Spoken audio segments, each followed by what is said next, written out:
Hi everyone, my name is Marina Crystal, speech language pathologist, helping parents with their children who have language delays. Today we're going to talk a little bit about how to expand your child's language skills. And what I really want to focus on are kids who you believe are starting to understand language. They're building up their receptive language skills. Maybe they're demonstrating that by focusing on you, they're listening to you, they're making good eye contact, they are participating in play. But right now you're at a point like, what do I do? Why aren't they starting to talk? Why aren't they using words? Why aren't they pointing, gesturing? So today we're going to use my barn. I have a little barn and I've always used this. When I've worked with kids going house to house doing therapy, I always made sure that in my little bag of tricks, in my big tote that I would lug out of my car, was a barn.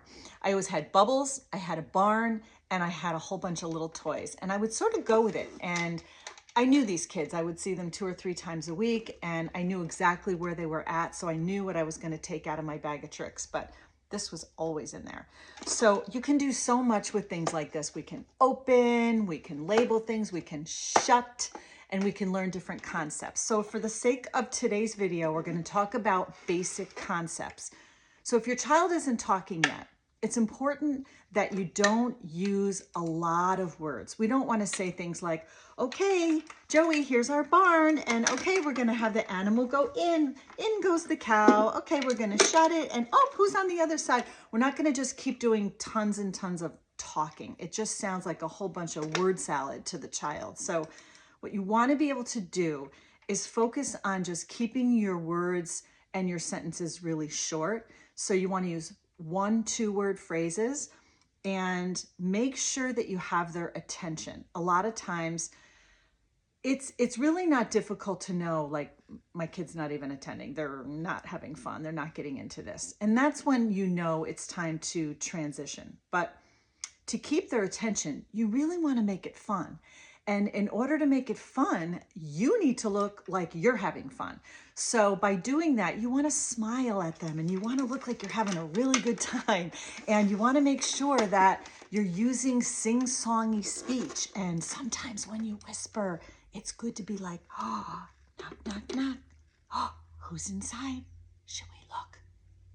Can you help me open it? See if your child's going to join you and grab onto the door and open it. If your child does that, you can say, oh, good, open. You're putting 2 words together. You're using a functional word and you're praising them and you look happy with them. Your child is getting your approval.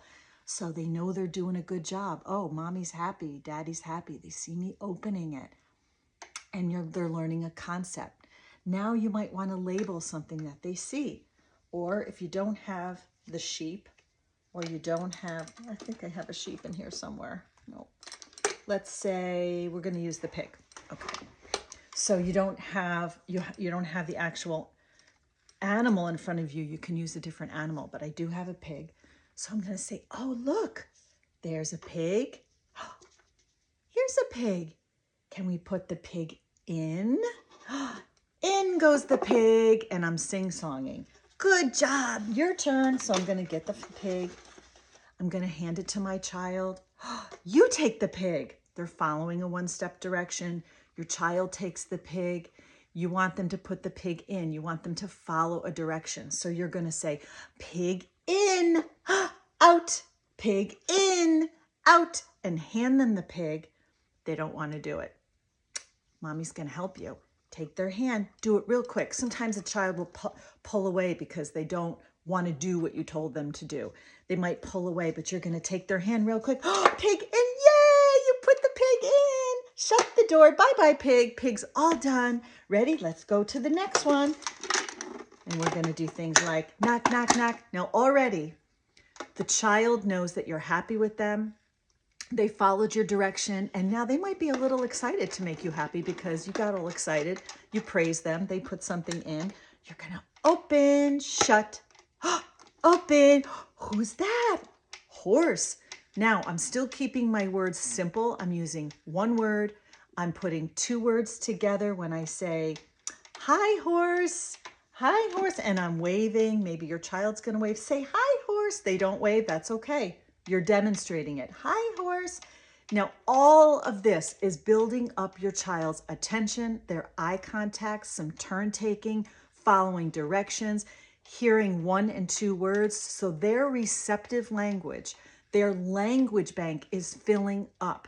A child isn't going to be able to use expressive language and talk unless they have that language bank. We don't just start talking out of the blue until we have those words. But the best part of using words when you're playing is that they're learning the function of the words. So, function of on top. Let's put the cow on top of the barn. Let's put the cow under the barn.